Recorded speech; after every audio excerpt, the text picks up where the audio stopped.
मैं हमेशा कहती हूँ आज का आदमी अपने दुख से बिल्कुल दुखी नहीं है, वो दूसरे के सुख को देख करके दुखी है।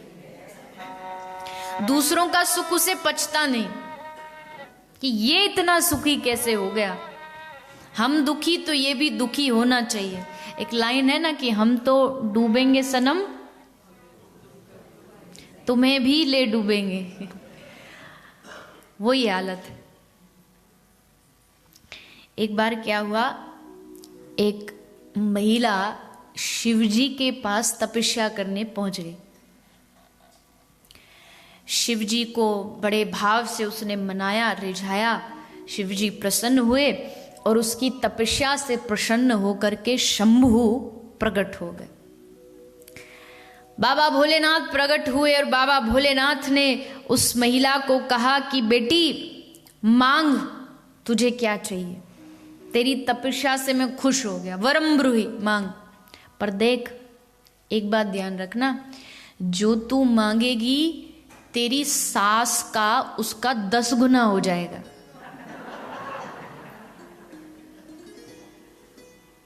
तेरी सास का 10 गुना हो जाएगा। अब मांग। अब क्या मांगेगी? अरे अनुभव होगा, सबकी सास होंगी। थोड़ा शर्म आ रही है ना, वो टीवी पर लाइव जा रहा है इसलिए। भोलेनाथ जी ने सोचा अब तो कुछ ही नहीं मांगेगी पक्का। पर बहू भी बोली, प्रभु महाराज एक काम करो, मुझे भरपूर संपत्ति दे दो। भोलेनाथ जी बोले, अरे वाह क्या बात है, मतलब तुझे पता है ना कि तेरी तू एक मांगेगी तो into 10 हो जाएगा। सासू जी का बोले, हाँ हाँ कोई बात नहीं, मुझे भरपूर संपत्ति दे दो। अब इसको जितनी मिली उसका 10 गुना मिल गया। और दूसरा वरदान ये दे दो कि मुझे सबसे सुंदर बना दो। देख लेना तू सुंदर बनेगी, तेरी सास। बोले कोई नहीं आप बस दे दो। पहला बोले मुझे भरपूर संपत्ति दे दो, और दूसरा मुझे सबसे सुंदर बना दो। भोलेनाथ जी बोले तीसरा वरदान ये दे दो, मुझे बस हल्का सा एक हार्ट अटैक दे दो।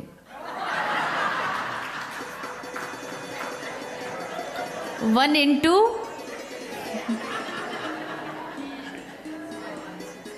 सास गई ऊपर, सारी संपत्ति किसकी? ये एक कलयुगी बहू, बड़ी चालू, बड़ी चालाक, बड़ी समझदार। भोलेनाथ जी अब जब से इसने ये मांगा ना, तब से भोलेनाथ जी त्रिशूल लेकर के उस आदमी को ढूंढ रहे जिसने कहा औरतों में दिमाग नहीं होता। ये भैया ये किसने कह दिया?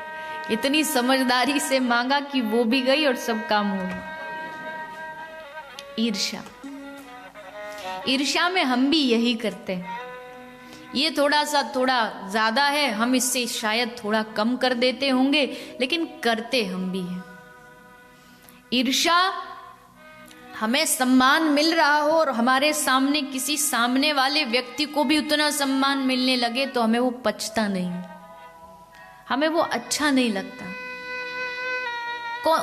कौन कहता है कि आपको अपने मन को जानने के लिए कहीं और मंदिर गुरुद्वारे जाना? कहीं नहीं, अपने मन से पूछिए, आप किसी के उत्कर्ष को देख के क्या खुद भी खुश होते हैं?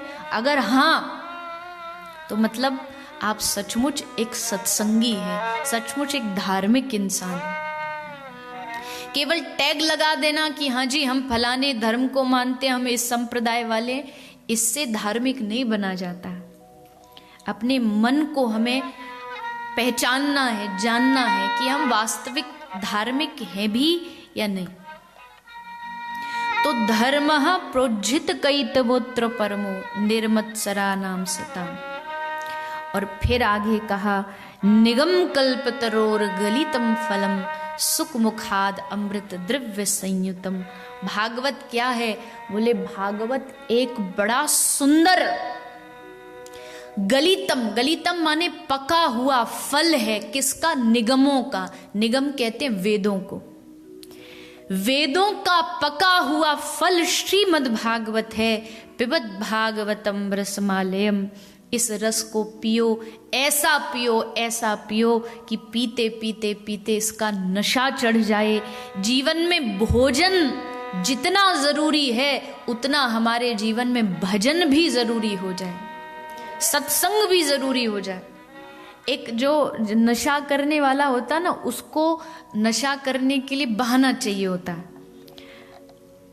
पीने वाले को पीने की आदत हो तो आप उससे पूछे आज क्यों पी रहा है?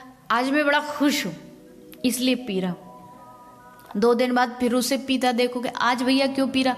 आज मैं बड़ा दुखी हूं, आज मैं बड़ा परेशान। फिर आज क्यों पी रहा? आज मेरा जन्मदिन है। आज क्यों पी रहा? आज मेरी एनिवर्सरी है। यानी हर दिन उसको पीने का बहाना देती है। वैसे ही जो सत्संगी होता है ना, कथा का जो प्रेमी होता है, उसको हर दिन नशा लगा रहता है और फिर वो बहाने ढूंढता है। नवरात्र है, चलो कथा सुनेंगे। अधिक मास है, चलो कथा सुनेंगे। अच्छा आज सैटरडे संडे छुट्टी, आज कथा सुनेंगे, क्योंकि उसको नशा लग चुका है। लेकिन और नशे सब रेंगने उतर जाएं प्रभात, पर नाम खुमारी नानका चढ़ी रहे दिन रात। ये नशा किसी किसी को चढ़ता है। यहाँ बहुतों को शायद चढ़ा हुआ है, इसलिए चेहरे मुझे जो पहले दिखे थे वो अब भी दिख रहे हैं। जो पहले आए थे वो चेहरे अब भी दिख रहे हैं। क्यों? क्योंकि उनको, अब बताइए आप, हद तो देखिए इस भागवत में क्या नया है? कुछ बदला इस भागवत में? कुछ नहीं बदला। पर जब नशा लगता है तो चाहे कोई करे, कभी करे, हम तुरंत वहां पहुंच जाते हैं, क्योंकि उस कथा से प्रेम हो जाता है, हमें उस कथा का रस लग जाता है।